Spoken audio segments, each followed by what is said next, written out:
Good morning, Chair Postman, members Garrett Bollendroff, staff and guests. The lobbies are open. Recording has begun. Thanks, Justin. Good morning, everybody. We'll convene the Washington State Liquor and Cannabis Board meeting for May 8th, 2024. First, just a quick reminder for those in the room, the microphones in the ceiling here are super sensitive, so take any side conversations out. It'll even pick up rustling papers and stuff. Our first item is consideration of the UW program review and consideration, and I'll ask Joe Rademacher, licensing program specialist, to start us off here. Morning. Good morning, Chair Postman, board members Garrett and Vollendroff. I'm Joe Rademacher with the licensing division. I'm a compliance specialist there who manages the sports and entertainment facility operating plans. I'm here this morning to request decisions from the board regarding the current pilot program for Husky Stadium at the University of Washington. Hopefully joining us as well will be Susan Johnson, representative from Stoll Reeves, who represents Aramark and the University of Washington. She would like to provide some comments if she's able to attend. This facility has been licensed under Aramark since August of 2013, and we initiated a pilot program with them in July of 2021. This pilot allowed for an exception to their standard levels of authorized service to include consumption of beer and wine and general seating apart from the student section. Over the course of the past year, we have worked closely with representatives of Aramark, the University of Washington, and our enforcement team to evaluate Aramark's performance with this addition. We have also sought input from the city of Seattle, as well as the Seattle Police Department. In the past calendar year, our enforcement has made 3 premise checks to Husky Stadium and have found staff there to be responsive and performing with public safety in mind. Since being licensed in 2013 to conduct operations across 5 venues on the university campus, Aramark has 0 violations on record, demonstrating that they take alcohol control and public safety seriously.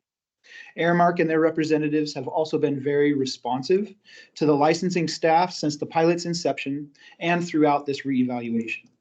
They were proactive in providing the required information to support this request and showed a willingness to act on our findings when necessary. Both the Seattle Police and the City of Seattle have voiced their support of Aramark's continued operations.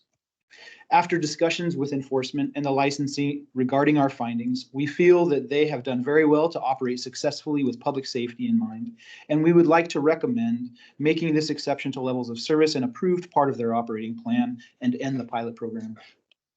The licensee and our agency have an understanding that should there be any negative impacts in the future due to these exceptions, we have the authority to remove these exceptions and require them to return to standard levels of service. I'd like to offer some moment for Susan Johnson to say a few words as well. Great. Is she joining? Great. Okay. And by 1 second here. Hello, can you hear me? We can. Okay, great. Hi, thank you. I'm Susan Johnson from Stoll Reeves. As Joe mentioned, I work with Aramark and UW over the last 3 years on the pilot program for level of service exception. I know that Sean Mahoney, the recently appointed GM for Aramark and UW Athletics, and Melinda Altamirano are attempting to be on this call. I'm not sure if they've made it on. We've had some travel schedules that we regret have prevented us from joining you in person. I'd like to first off thank Joe and Nicola and Officer Mills for their collaboration over the past 3 years in making the pilot program a success and getting it to the point where it's ready for board consideration for permanent approval. I'd also like to thank you, Chair Postman and members Garrett and Vollendroff, for your thoughtful input and consideration during this process. Aramark, Aramark and UW Athletics look forward to continuing to work closely with LCB licensing, enforcement, and the board to continue to earn its reputation as being a responsible operator of dynamic venues like Husky Stadium. And if you have any questions for me, I'm available to answer them. Great, thank you. Chair Postman, board members, if you have any questions regarding this pilot program and our recommendation, we'd be happy to answer them. Any questions from the board for either? I have no questions. I have a comment, if I may, real quickly, Chair Postman. I just want to offer my thanks to the University of Washington and Airmark for their continued collaboration in the pilot period of this project. Nicola and Joe and her entire team, I think, have done an incredible job working with large venues, and I think I want to acknowledge that as well. I think that we have worked in collaboration in such a way that we should, as I continuously talk about, document and talk about best practice approaches to the service of alcoholic beverages in these types of facilities, so that other places around the country who are considering this can learn from us and learn from the different approaches that we've taken to make sure that this is done appropriately, keeping in mind that young people, students in particular, attend these games, and Airmark and the University of Washington have been incredible at accepting our recommendations and going above and beyond in terms of communication. So just wanted to acknowledge and appreciate that. Thank you. We appreciate that. And certainly second those thoughts about the hard work that's done. Some, at times this took a little patience on some people's part. I mean, as Susan mentioned, 3 years, from almost the day I got here, we've been working on it. I actually am really appreciative of that process and how long it took, because each time you guys came back and had real good details on how it was going, and we extended it. And I think that's the way we should look at expanding any privilege, frankly. Shouldn't be automatic, and we have to see the proof of the performance, which we have here. But as you mentioned, Joe, if it ever falters, we have the ability to restrict that service as much as we would want to without having to go through any process at that point. So, okay, with that. Chair Postman? Yeah, one more quick comment, if I may. Of course. I think that the fact that we have the support of the city of Seattle and the Seattle Police Department is also an indication of the success of this. I've mentioned before, I am a big Husky sports fan, and I go to football, basketball, baseball, and soccer. And I have seen personally a decrease in intoxication in the stadium pre-pilot. Before we partnered with the University of Washington around this expansion of service in the stadium, people would drink alcohol in the way or pre-attendance of the game, understanding that they can't have alcohol inside. And I, again, personally have seen a decrease in that during this pilot project. So again, another reason for us to consider sharing our results and experience with other facilities who are contemplating this. Absolutely. All right, with that, then I'll take a motion to approve the UW program. This is Ali. I move that we approve the UW pilot program.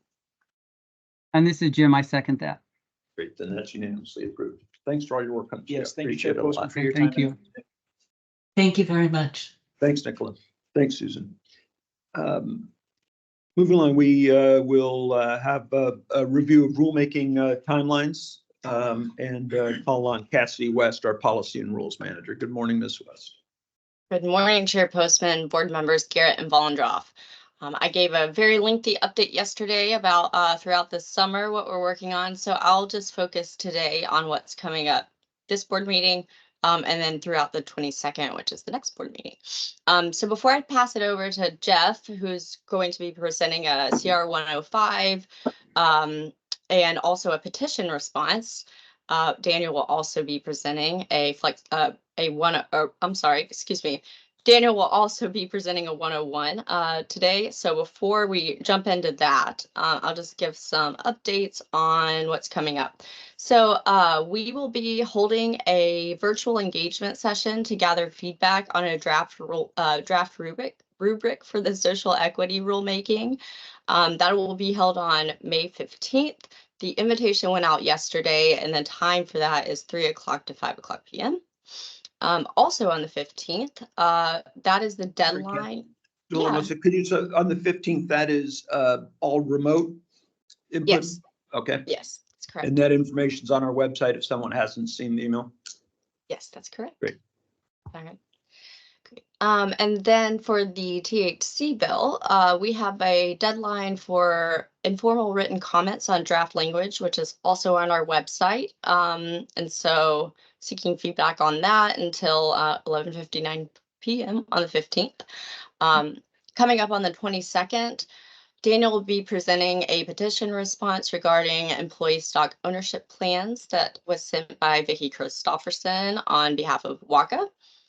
We also received a petition from anonymous person, a concerned citizen, I assume. Denise will be presenting on banning disposable vape devices that contain lithium-ion batteries. Also, on the 22nd, we will have a hybrid engagement session for social equity. So that one will be from 5:30 to 7:30 p.m. And we will be reviewing draft proposed rule language that will have been informed by the discussions we have on the 15th. Also on the 20th. And on that, I'm sorry, let's make sure we get all the info out on those social equity ones. So on the 22nd, if you want to do it in person, that's going to be at Highline, correct? Yes, that's correct. Right. But you could also do it online. But if anybody wants to show up in person, then we'll have people there. Thank you. Great, go ahead. Yeah, thank you. And then the last item on the 22nd will be the Daniel will be presenting a CR 101 for cannabis waste. I'm sorry, Jeff will be presenting a CR 101 for the cannabis waste, and that's Senate Bill 5376, not to be confused with 5367, the THC bill. So that is it for now. Happy to answer any questions. If there aren't any, I'll pass it to Jeff. Don't see any, so we'll move along to Mr. Kildall.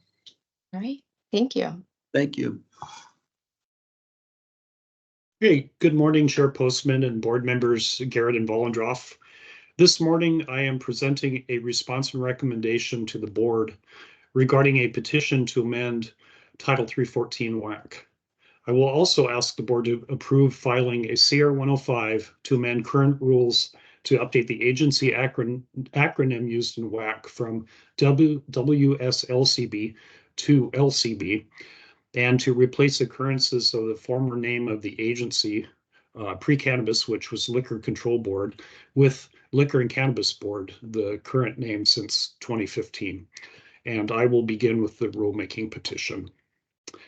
On March 14th, 2024, Sky Therio, a member of the public, submitted a petition for adoption, amendment, or repeal of a state administrative rule to the Liquor and Cannabis Board. This petition includes requests for two types of rule updates to be made to several sections throughout the rules of the LCB that comprise Title 314 WAC. The first request of the petition is to update the usage of pronouns in the text of the rules throughout Title 314 WAC. The second request is for rulemaking to update the former name, Liquor Control Board, where it remains in Title 314 WAC. In addition to the completed rulemaking petition form, the petitioner provided a letter clarifying the request for rule changes, as well as a list identifying over 70 rule sections containing more than 200 uses of the pronouns he, she, him, or her.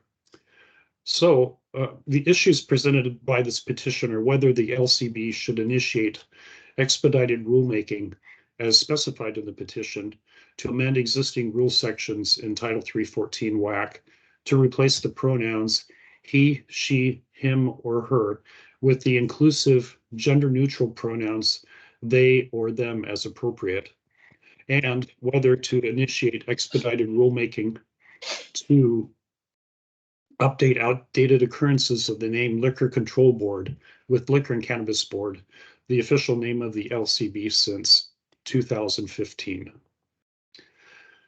Both of the requests brought forth by the petitioner, amending pronouns in the LCB rules and updating the name of the LCB, or the acronym, the name of the LCB, I'm sorry, are within LCB's statutory authority.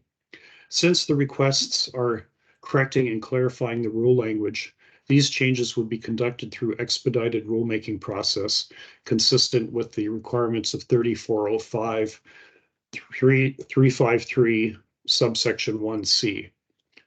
The former name Liquor Control Board was changed to Liquor and Cannabis Board with passage of Second Substitute Senate Bill 5052 in 2015. Amending rule sections in Title 314 WAC to update this reference would be consistent with that legislation. The requested rule change to make the pronouns used throughout Title 314 WAC gender neutral would promote inclusivity and remove any appearance of possible bias due to inadvertent or outdated use of gender-specific personal pronouns. This requested change is aligned with the new 2024 legislation, SB 5950, which mandates the LCB to provide a report to the legislature identifying language that is biased and discriminatory.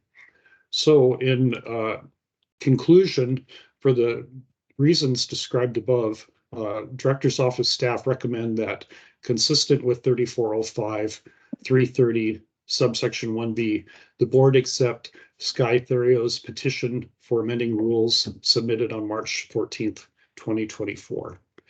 Thank you, and I'm happy to answer any questions. Any questions from the board about the petition before we do that? Okay. If not, is there a motion to accept the staff recommendation to approve the petition submitted by Sky Therio to update personal pronouns and change the remaining occurrences of Liquor Control Board? This is Jim, and I move that we accept the rules petition that was submitted. This is Ali, I second. Great, that's approved unanimously. Thank you all. Okay, Mr. Kildall. Okay, thank you. Good morning again. This morning, I am requesting the board's approval to file a CR 105 notice of expedited rulemaking to amend several rule sections in Title 314 WAC to make changes that would not only align with the petitioner's request that I just mentioned, but would update the acronym of the agency as well. If approved, this expedited rulemaking would update current rules to replace occurrences of the former name of the agency, Liquor Control Board, with Liquor and Cannabis Board as it was changed in 2015, and update the acronym used for the agency from WSLCB to LCB for consistency. These changes are only technical in nature and do not affect the effect of the rules. If the CR 105 is approved today, the rulemaking would have a 45-day comment period ending July 22nd, 2024. We would present the CR 105 on July 31st, 2024, and these changes would become permanent on August 31st, 2024. Thank you, and I'm happy to answer any questions about the CR 105. Great. Any board questions on this one? No. If not, then is there a motion to approve the CR 105 to update the LCB name and acronym in Title 314? This is Ali, I move that we approve. This is Jim, I second. Great, it's approved unanimously. Thank you. Thank you, Mr. Kildall. Thank you, Chair. Thank you, Jeff. Thank you. And we'll move now to some cannabis-related rulemaking and turn it over to Daniel Jacobs. Good morning, Chair Postman, members, Garrett Vollendroff. I'm here requesting approval of a CR 101 on rulemaking project called Cannabis Flexible Payment Terms. I've also called it Cannabis Payment Flexibility, but it's the same thing, in response to a petition for rulemaking accepted by the board in March 2023. If approved today, there will be an informal comment period until June 20th. We plan on having a survey posted on June 3rd, open until July 8th with draft rule language, tentatively filing this proposed rule language July 17th, with a public hearing August 28th, final rules filed September 11th and effective October 12th. WAC 314.55.115 describes what payment method the cannabis licensee can use to purchase cannabis from other licensees. Again, this is about cannabis licensees buying cannabis from other licensees, not about the public buying cannabis at a retailer. The rule currently identifies 5 methods of payment: checks, credit or debit card, electronic fund transfers, prepaid accounts, and payments using a money transmitter. The rule currently says that the payment has to be made at the time of delivery. However, it provides further context for this and explanation, along with other conditions for all of the payment methods, with the exception of checks. There's no specific explanatory rule language about payment via check. In fact, the rule just says the word checks and then goes on to the next payment method. Micah Sherman submitted a petition requesting that this rule be amended to allow checks to be delivered up to 3 days post-delivery. This petition was accepted in March 2023. Initiating this rule project does not necessarily mean that we are going to adopt the rule language as requested by the petitioner. However, given the lack of any explanation or detail on how payment via check should be done, it does seem like it's appropriate for us to change this rule language to at least flesh out more detail. Because of the relatively narrow scope of this request, as I mentioned yesterday and just a few moments ago, we're looking to do stakeholder engagement via a survey that we send out via email. We'll do a Gov delivery on it and post it on our website.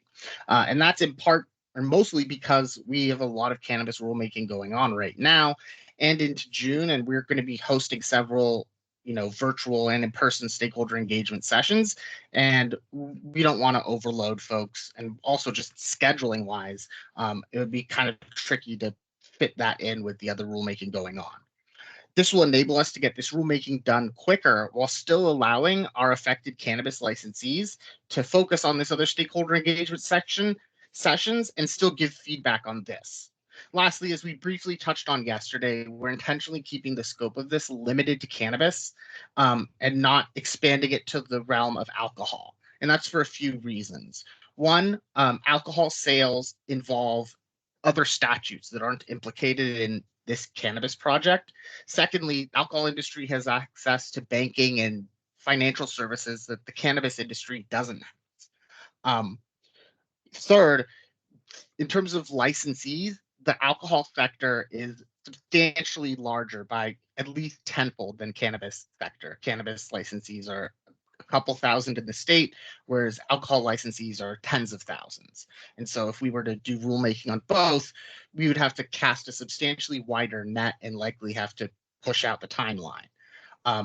As also mentioned yesterday, while the rules team and the director's office, et cetera, isn't inherently opposed to looking at the alcohol payment rules and sort of expanding on those, similar to how we're looking at doing it in this way, we feel that first we should take care of the cannabis rulemaking. And if it turns out that these rule changes, are desirable and have good outcomes, then we could address the alcohol payment rules via another rulemaking project later on down the line. As such, I'm requesting approval to file the CR 101 on the cannabis payment flexible terms rulemaking, and I'm happy to answer any questions you might have. Great. Any questions for Mr. Jacobs from the board? No. Seems to me it's a common sense change, and I'm sure we will hear from folks on the alcohol side, and we can have that conversation as well, which I think is probably timely. So with that, is there a motion to approve the CR 101 for cannabis payment flexibility? This is Jim. I make a motion that we approve the CR 101 for cannabis payment flexibility. And this is Ali. I second. Right, it's approved unanimously. Thank you. Thank you, Mr. Jacobs. Thank you. Is Justin online? Northwood? We were going to revisit the question about medical tax exemption on cannabis. Yes, give me 1 second to initial. Okay, Justin, I'm going to put you on the spot here a little bit because you and I have not spoken this morning yet, but I'm sure you can do it. So we just wanted to, you told us yesterday about some of the confusion that's out there about the new medical tax exemption, and think it would be valuable to just have that conversation again. So thank you. Sure, absolutely. Good morning, Chair Postman, members Garrett and Bollendroff. So the upcoming tax exemption, the 37% exemption for medical cannabis products, that is going to be effective June 6th, is kind of creating some confusion in the industry. And so what I was sharing yesterday was hopefully some information that you all can utilize when questions come your way. But just as a broader base, we will have rulemaking coming forth on the cannabis excise tax exemption. However, the implementation date of the bill will take precedence over waiting for the completion of the rules in September. And so really in the interim, licensees have to be really aware of how to approach the 37% excise tax exemption because it's a little bit different than the current state of sales and use tax exemptions that they may be used to. And there are really specific criteria that came under House Bill 1453. And so really to kind of highlight these areas, if cannabis retailers have a medical cannabis endorsement that's active, they would be eligible to provide that tax exemption under limited circumstances. And with that, those circumstances, one, again, you have to be a medically endorsed store, and you have to be selling product to a medical cannabis patient who is in the Department of Health registry, which means that there's, and we don't govern this part of it, but it does mean that the patient has to have some sort of a relationship with a physician to be able to get an authorization, and then they would be entered into the system, receive a recognition card, have that card number match into the Department of Health database. And so those are the folks who would be eligible to receive a 37% excise tax. The other limitation here is on product. And so it's very specific in the state statute that the product has to conform with WAC 246-70-040. And that's the Department of Health medical cannabis rules and regulations. And this is the WAC that indicates the higher level of quality testing around mandatory heavy metal testing and the like. And Department of Health does have this particular rule set open right now. And so we may see some changes in some of those areas, but the reference is specific to that rule. And so whatever changes they make, we would adapt to that as that comes about. But what that means is the product that the retailer is selling has to have gone through that testing. It has to be represented on their COAs. It has to be identified and packaged as medically compliant product from DOH in order for that 37% excise tax exemption to be applied. So a patient, for example, walking into a store and selecting a product that they feel is beneficial to them, but is not designated as Department of Health compliant product, that tax exemption would not be eligible. And it's really important for licensees to understand that because during audits, if they aren't able to justify or track the legitimacy of that 37% excise tax, there will be a tax liability for them that they'll have to pay. And that could be, with 37%, audits take a period of time to get through. And so, it could be tens of thousands of dollars that somebody would owe if they don't do this appropriately. So it's really incumbent upon the retailer to keep good records showing that, yes, I took in this much medically compliant product from producers and processors. I've had this much in inventory. When it was sold out, this inventory left with, a patient. And so you have that correlating documentation. That way you can track that these are legitimate excise tax exemptions. And this is, again, different than what's been applied on the sales and use tax side.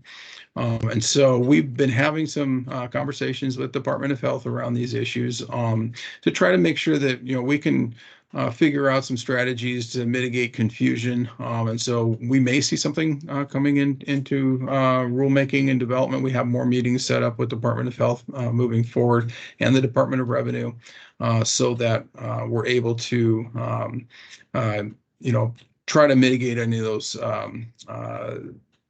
confusing points. And so we are going to be putting out some materials soon. We have a legislative summary. And we also will be doing some sort of a, whether it's a infographic brochure, we put some thoughts on paper so far, and we're working on trying to create that so it's visually friendly, user friendly. So we're having multiple ways that people would be able to digest the information that's out there. So maybe an FAQ, maybe an infographic with the other legislative summaries. Hopefully that will be. Thanks. Thank you. Sorry. Hold on. I just want to get the question from Member Garrett in there. Oh, I'm sorry. Yep. Thank you. And you were probably just describing it, but a specific act that in talking to the industry was, can we create, and is it us or DOH, a one pager that can be at the point of sale, to where when they have a medical patient that they have to say no to, this is not medical compliance or whatever that is, that they're not the ones that's being confronted, that they can point to something to say, here's why, that so can we, or is it DOH can create a one pager for the point of sale for the retailers? So if we want to create a voluntary sign for posting for retailers, I think it could quite frankly be either entity. Obviously, we would need to work together to make sure that the consistency is there and that we're all on the same page. If we were talking about it from a regulatory standpoint on a mandated sign so that it's there, which, then employees could say, I'm required to follow, we have to have the sign here and we got to follow this. So, which could provide some stability for that bud tender. However, that would have to be put into rule. And I think it would probably be appropriate to have in the Department of Health rule. But that could certainly be up for discussion if that was an interest of the industry to explore that. But I think from a voluntary standpoint, either one of us could create something. We're the entity who is collecting the 37% excise tax. So I do think it would be appropriate to come from us, because it'll be our auditors going out and auditing these locations, although it does require the medically compliant product. And that's why I say the Department of Health could also put something together. But I think it's incumbent upon us to really be proactive in that for the retailers to have something available for them. That would be great. Thanks. Yeah, and actually, what the last thing you said, Justin, I think if we had something both from us and health on the same thing would be great, because I think one of the things I would hope come of this is people learn more about what that medical compliant product is and what that means, and that lives kind of over with health and the others with us. So I'm sure we can figure out something that we could do together on that. It's a good idea. Yeah, and as a last point, our finance department is already creating and updating their tax forms to categorize the exemption. So that will be ready by the 6th. And so they've been diligently working on updating that form so it's easy to understand and how retailers can enter that exemption in if there are qualified sales occurring. Terrific. Great. Any other questions for Justin? No. Thanks for coming back in. You bet. Okay, we are going to move to public comment. We have a lot of people signed up, and so we're going to have people speak for 3 minutes apiece today, rather than the 4, which we have 20 people signed up. So a lot online. We will start online. I just want to remind everybody.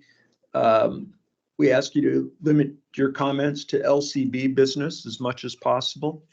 Of course, refrain from any sort of personal attack or going off topic into other things. I will step in and mention if I think somebody has one and give you a chance to get back on track. In the room in particular, let's just be real respectful of the people who are speaking, whether in the room or remotely. Remember how sensitive the microphones are. We don't want to do anything that would disrupt the meeting or distract people while they're speaking. This meeting, like all of our meetings, is recorded. It'll be available online later today, either and or through Teams and the TVW recording.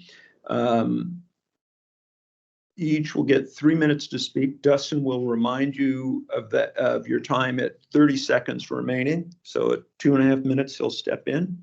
and politely remind you your time's about up, and then we'll ask you to finish right at 3 minutes so everybody who signed up has a chance to participate in the time that we have scheduled today. And for those online, it sometimes takes a second for Dustin to find you, especially when we have a lot of people. So just give us a beat. We'll give you a chance, and your time won't start until you're on the screen there and connected. So we will start first with Amira Zayada from UFCW.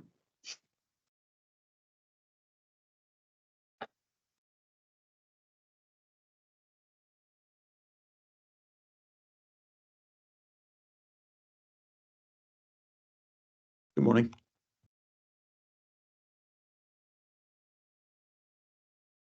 You should be able Okay. to. There you are. Hello. Good morning. Good morning. My name is Amira Ziada. I'm here on behalf of UFCW Local 3000, as well as the Washington Cannabis Workers Club. I'm testifying today to talk a little bit about the proposed changes to the scoring rubric for the Social Equity in Cannabis program. We have concerns about the removal of cannabis, specifically cannabis convictions from the rubric. We feel that the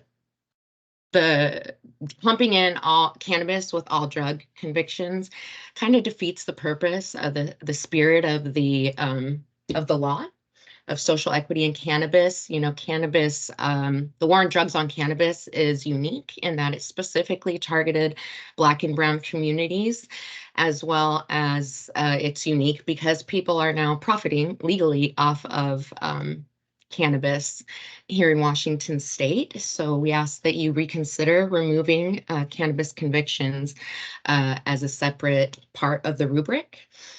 The other thing is that we think that we should look at the original rubric that the Social Equity in Cannabis Task Force had proposed.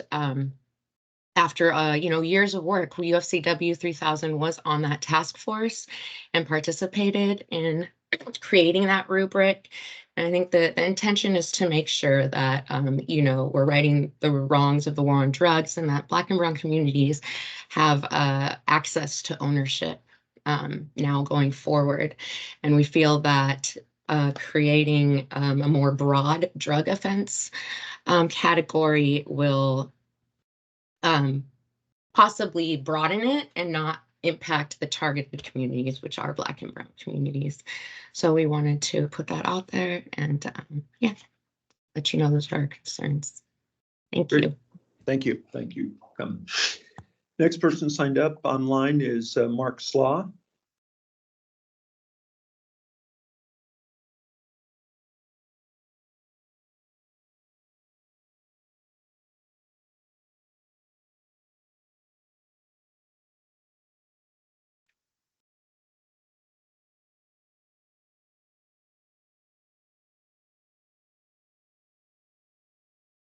Right, Chair. Mark registered to speak, but is not online with us today. Okay. Next person signed up then is Sammy Saad.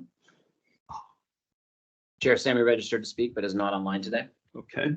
Moving along, David Busby. Dustin, What? I thought I see Sammy Saab's hand raised. Apologies. Sammy, we ask that you don't raise your hand because it throws you out of the queue where I was looking for you. You're no longer there. Oh. So I'll go ahead and queue you up right now. Okay. Yeah, and I'll just as a reminder then, when we call you, please don't raise your hand because on the Teams app, it will change where you are and Dustin has a harder time finding you. So otherwise, got it. There you go, Mr. Saad, go ahead. Yes, sir. Thank you so much. I just want to say hi to all of you guys and Mr. Ellie Garrett, Mr. Jim, all licensing Sarah, Amy. Thank you. They do always update us, email us. Much respect for all of you guys. I just don't want you guys, because we have experience in the past, to think I'm rude or anything. I'm just to be too sensitive. Much respect for all of you guys. This is about equity. Sarah, I am Muslim just like you, but it's not about Muslim. And Sarah Zeta, and I agree with you. My name is Sami Saad. I own the first medical cannabis shop in Washington State since 2009, 2010. I own two of them. And I changed it to LLC in 2015, I think. We've been forced out of this business and it was not fair. I win this license now, I own 12 green because like I told you, Mr. Jim, you've been very respectful with me, you show me the point. The rubric is fail. The one he made the rubric is Jim B. Cannon, endorsed by Jim Beck. And Jim B. Cannon, he's over Washington State African American Cannabis Association. How one person to determine for all of us how COR 102 to be? This is not fair. The HB 2870, it made for those pioneers to get their license like me. You guys put convicted felony. I understand you should give them license too. But what about us you took from us?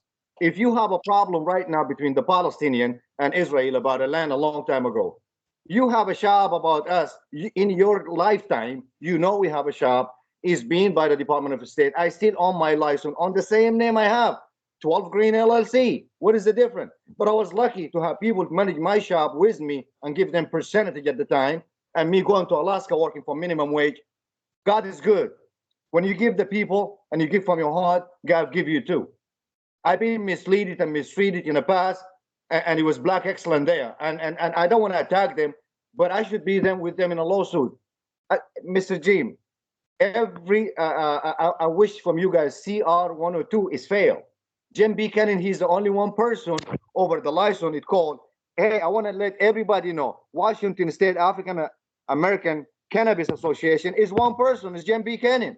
How Jim B. Cannon? Sammy, you have 30 seconds. You guys make it half to half. Half for the pioneer to get the license first before 2016. That's most important to separate it. Too much language to it. This is too much. Please make this happen. Those people to get their shop. Second thing, we need medical endorsement in our licensing because we have a lot of people we need to help. I don't want to make money for my family. I want to make money to help those people. I am not African American, but at the same Sammy, time, that's your time. I am black too. But we're looking forward your wisdom and support. Thank you, Mr. Saad. Appreciate that. David Busby.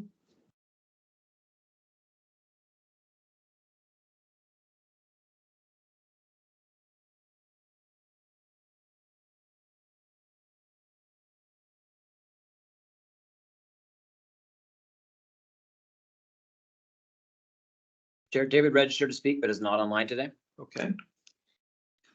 The next person I have signed up then is Elijah Henry.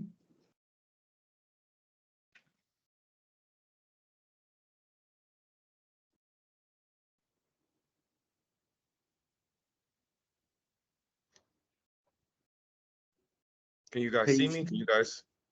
You bet. Yeah, go ahead. You guys can hear me? Okay, great. Hi, everybody. My name is Elijah Henry. Thank you for allowing me to come in and speak on in public comment today. The first thing I just want to go into is that it's been brought to my attention that the proposed scoring rubric does not adequately recognize the significance of cannabis convictions, especially as it relates to the war on drugs. You know, I think that this whole process is not really transparent. I feel like if somebody was coming into this not knowing anything about social equity and was trying to just be a recipient, they would not understand fully what is going on with the process, starting off with just the scoring rubric. I think it's kind of been convoluted since the original rubric has been set out and has came out. I think that it's essential for us to understand that the cannabis convictions disproportionately affect Black and Brown communities. And it seems as though this initiative was coming out to sort of right the wrong of the war on drugs, and I don't really see how it's doing that. I feel as though people from the Black and Brown community that are trying to get their foot in the door are being gate-kept. And I think this all stems from the misconception of equity and being equitable in general. When you look at the era of the 60s, segregation was separate but equal. And I see that in the same context of the Black and the social equity initiative. I see the same sort of dynamic playing out there. How come everything is not transparent? How come we feel like we are not understanding the full entirety of the process here? I think that as long as we are feeling this way, we won't be able to get in where we feel like we should be. I feel like we're being gate kept. It's clear as though that the cannabis industry is a white dominated industry. And I feel as though in order to right that wrong, you have to be transparent to the people that are trying to get in, which is predominantly Black and brown communities. Specifically regarding the duration of the residency requirements designated to the impact of the DIA, I believe that is crucial to maintain the residency of the 5-year period. And this is mainly because if you allow it to be an open window, then it will allow other people. You have 30 seconds. Yes, it will allow people to get in that weren't able to.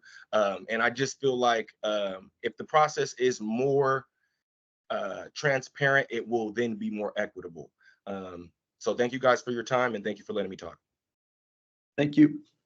Next person we have signed up is DJ Nagra.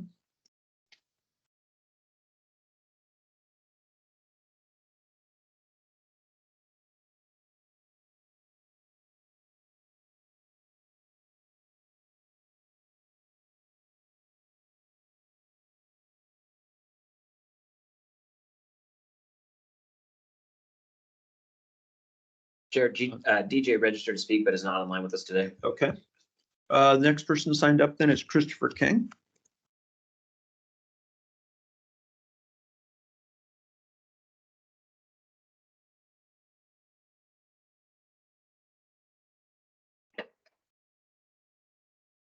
I'll be right there. We see you. Terrific. Great. Now then, if I could just get this situated. Okay, good to go here. 3, 2, 1, go. All right then, folks. Look around and find out where my nickels are at. I got one nickel here. They're black. I don't have another nickel, but here I have a quarter. It's white. And what does that represent for you guys? Since you're not getting my message, otherwise I have to, go to this kind of presentation, this extemporaneous presentation with, props and stuff, like going back to trial attorney mode.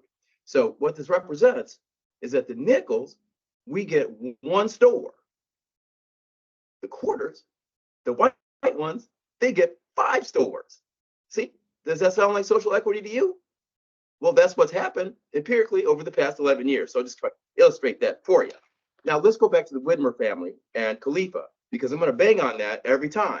Because the reason for that is because it exemplifies what you've done empirically again to blacks, and what you let unqualified whites get in the game while we stood around for the last 12 years. You let marauders come into the neighborhoods like Ian Eisenberg, Khalifa. And again, this is your attorney's own letter. Okay, it was attorney-client, and somehow John Novak and I got it, but that's tough for you. It's good for the community because they're going to hear what happened and why Khalifa gets all these stores everywhere. But the Widmers didn't wait for board approval to change ownership, moving on the LLC first. And the other thing you need to know is that Arnia and I met with 2 FBI agents who are carrying on a year-long investigation of Mr. Widmer and the various financial transactions he's been involved in would turn your hair white. He's involved in bank fraud that has cost depositors millions in losses. He's involved in laundering money for drug transactions. And the agents say they're somewhere between 6 and 12 months away from federal charges that will put him away for a while. All right. They both agree he is no one who's going to obey marijuana laws or regulations. But yet, this white quarter gets all these licenses. Isn't that amazing? Yeah. So let's move on. You have to address the plight of what happened to Black and Brown in this whole thing. And you assiduously avoided doing that intentionally, okay?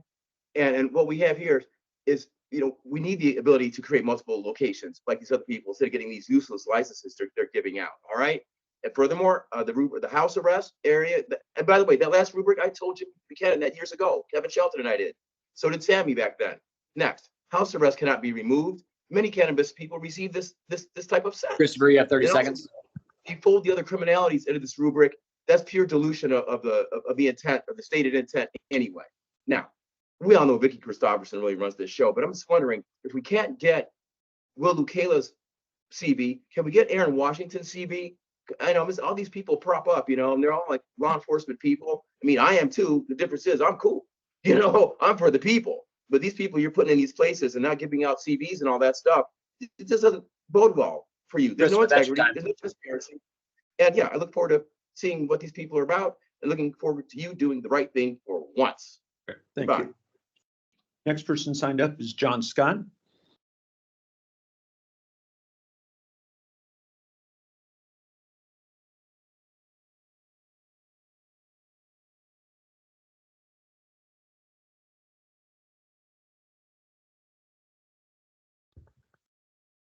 Chair, John Scott registered to speak, but is not online with us today. Okay. Next person is Latanya Hunter.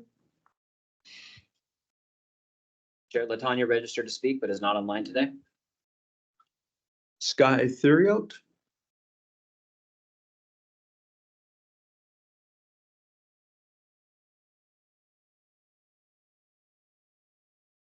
Okay, Sky, you should be able to go ahead.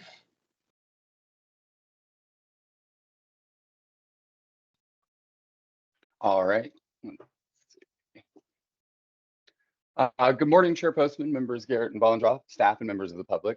Again, my name is Sky Terrio, and I am grateful to have seen the board accept the petition for rulemaking to update Title 314's use of pronouns and to correct the Liquor and Cannabis Board's name throughout the administrative code that regulates activities governed by the LCB.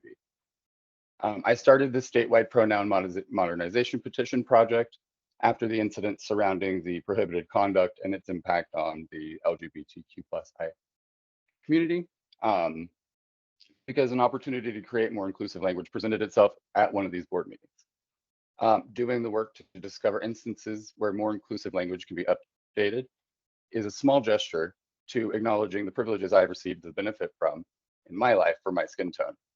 While being openly gay has presented its challenges, I've dodged many limitations in life due to being a white cis man.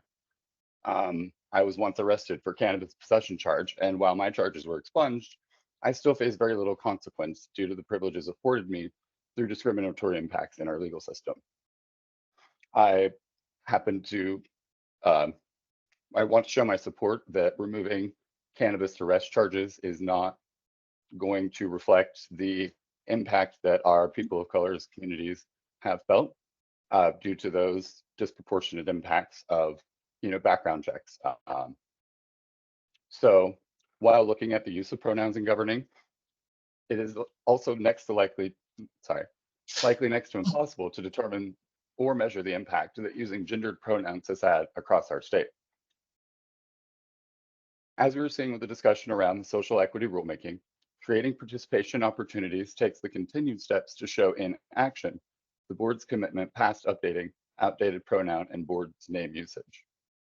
Having recently started as a policy advocate with FMS Global Strategies, I look forward to seeing what comes next as the board and staff work to discover what is next for creating inclusivity in our state's rules. Thank you. Thank you. Next person signed up is Tony Herrick. Good morning, Chair. Tony registered to speak, but is not online today. Okay. Mikey Dubile or Dubile? Chair, Mikey registered to speak, but is not online today. How about Jim Buchanan? Jim registered to speak, but is not online today. Okay. One additional one, Tamiko Henry.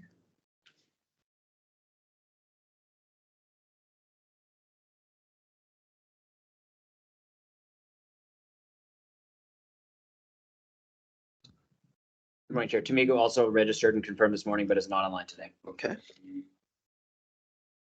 All right, that concludes those people who are registered online. Now we have 6 people in the room who signed up. First person is David Rose.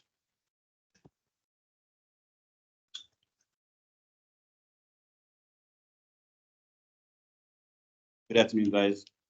I just want to say thank you for having me today. And I just want to touch on something. I'm new to the industry, and what I found out lately was I've been calling around to each county. And what I found out is that there's a lot of gatekeeping going on and a lot of redlining. And what I found out is once you get outside of King County, A lot of other counties are majority white board, and they're pretty much saying that they're full capacity and they don't want to let us in.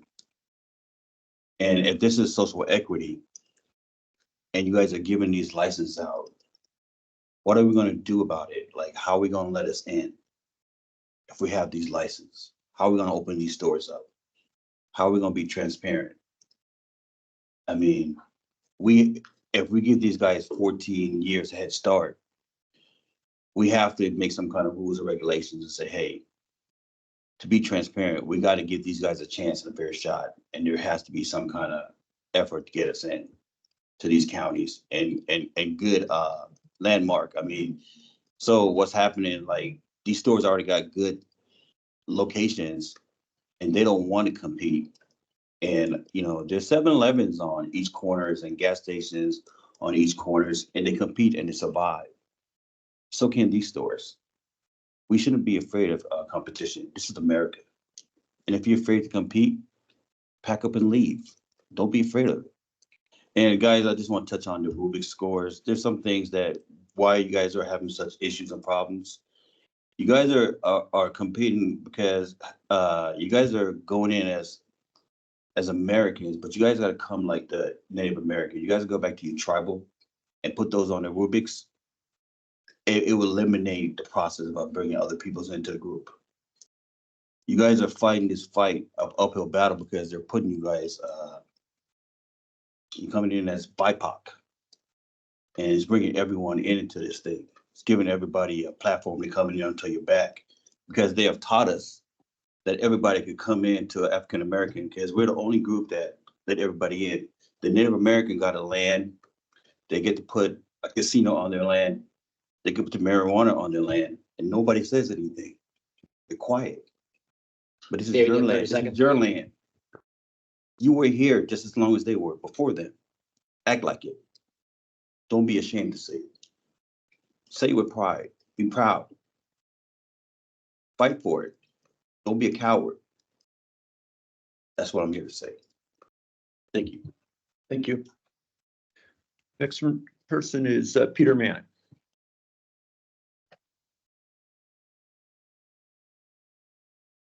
I don't know what time it is. It's either good morning. Somebody left their phone up here. Good morning or good afternoon, Chair Postman, Board Member Valandroff, and Board Member Ollie Garrett. I'd like to address some issues. I'm Peter Manning, President of Black Access Cannabis. We're moving forward. There was 8 stores allocated for King County. Out of the 8, 6 went to Black and Brown. That's 75%. That's pretty good. So when I was surprised at the last board meeting when I heard Aaron Washington get up there and say that he wishes to change the rubric to reflect, to eradicate DIA points, to lower the years, to take away the marijuana convictions. Now, I grew up here in the 90s, and when you see a SWAT truck outside a Black house in the Black neighborhood, it could be there for 2 things, either crack or marijuana. So for cannabis to be taken out of the equation, which the majority of Black people back in the day in Brown smoked weed. So we had an over-enforcement for that. My question to Aaron Washington is, like, who are you really working for? You were hired as a Black man to lead the social equity program, but you don't even engage with the communities. And then you go in and try to change a rubric that was actually hitting its mark damn near 100%. So Aaron Washington, as a Black man, speaking to another Black man, what community are you representing? I was told that you reach out to WACA, Cannabis Alliance, you engage with them, but you don't engage with any other organizations that are Black that reach out to you. You always refer to them somewhere else. We're not going to go for the gatekeeping. Okay, we have been here. Don't forget, Peter Manning, that I've been fighting this fight since 2014. This whole landscape has changed because I initiated this push. Now everyone's talking in unison about social equity. We're all coming together, and we're only going to get bigger, brighter, and smarter. We're not going to allow no more gatekeeping from the gatekeepers to marginalize our communities for the benefit of white folks. It's not going to happen. Things are changing. They're changing now. Ponder, Peter, you have 30 seconds. my second things, Ponder messed up on a lot of people's score. The LCB hired Ponder. Let's go in and correct those mess ups. That needs to be looked at. Either we can do this to litigation or we can do this to mediation. The choice is yours. Thank you. Person we have signed up is Mike Kasai.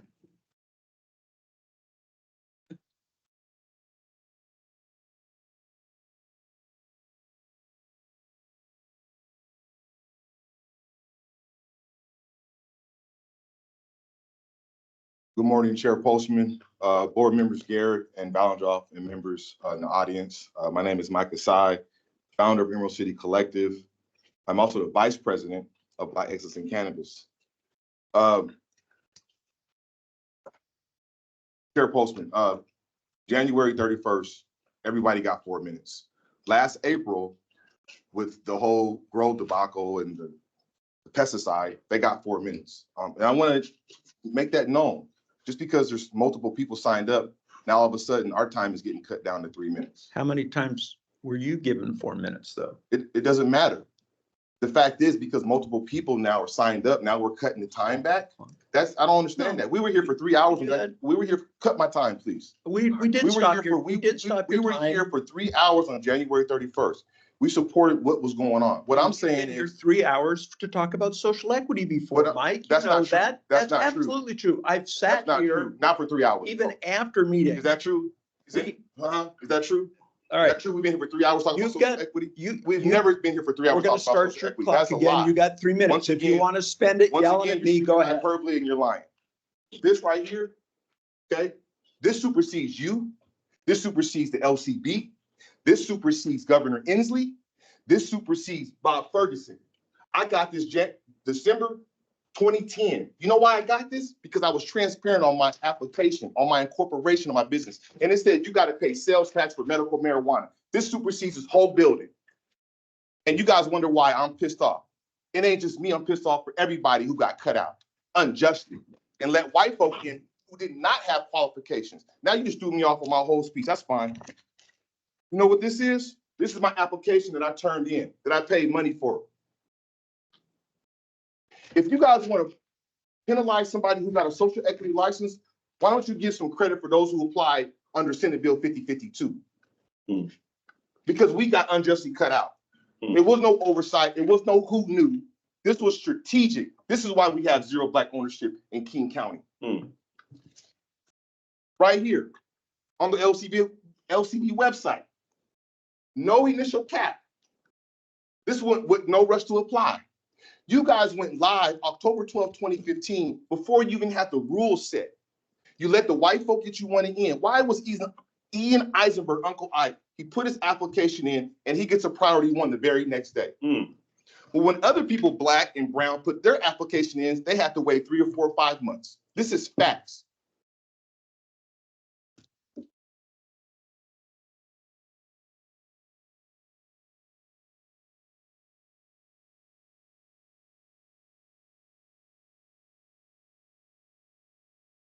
Mike, you have 30 seconds.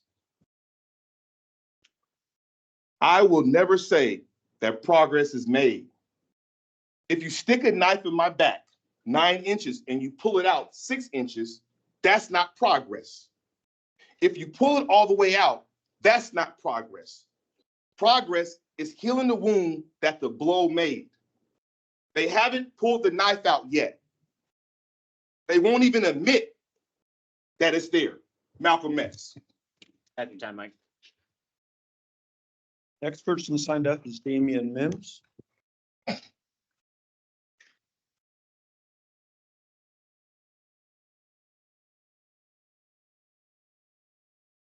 morning. It's going to be hard to go after that one. I'm Damien, Treasurer for Black Excellence in Cannabis. For years, my colleagues and I have been fighting for inclusion in the cannabis industry, some longer than others. Finally, after being issued a social equity certificate in September of 23, you would think now it's finally going to happen. Then you realize there are still obstacles in the way. Where's the grant money? Here it is, May of 2024, 8 months later, and still no money.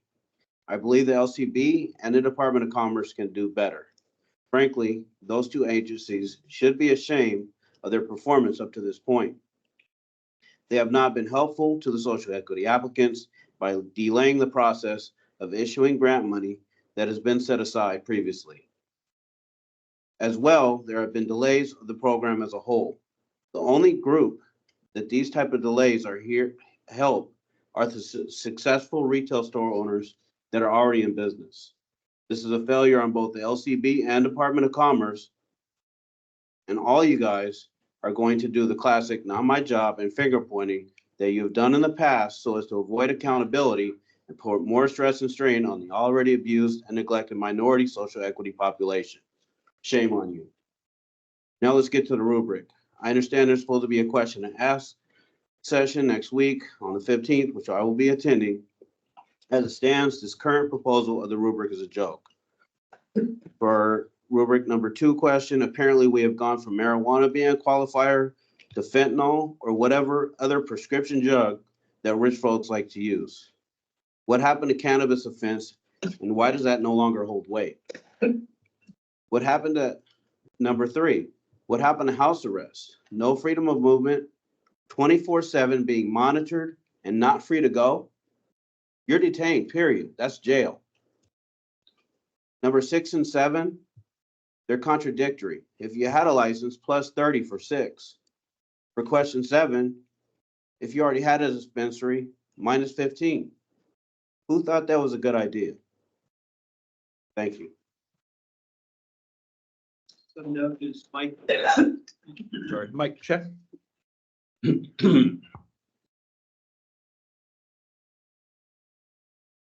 Good morning. I'll get straight to it. I consider myself the face of what my comrades are talking about. This rubric change is buffoonery.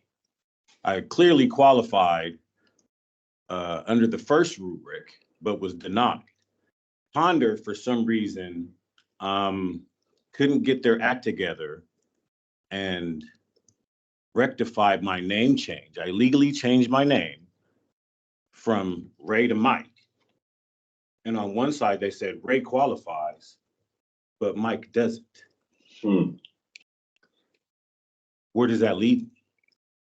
On another section of the rubric, that as it stands, I qualified for a cannabis conviction, but because of the wording of it, I was denied points. Now, had I been given those points, I would have been given a license, but from what my comrades are saying, that wouldn't have mattered either. I'd still be stuck in a gray area. So what are we supposed to do? Point fingers like this at each other? What are you guys gonna do? I mean, what are you gonna do? You're gonna continue to smear us and diminish the social equity license program? And I don't wanna make this a black and white thing, but that's what it's looking like. I'm the calm face of my friends, but my comrades are clearly giving me a vision of something that's in my face. Get your stuff together. Next person signed up is Chad Sweeney.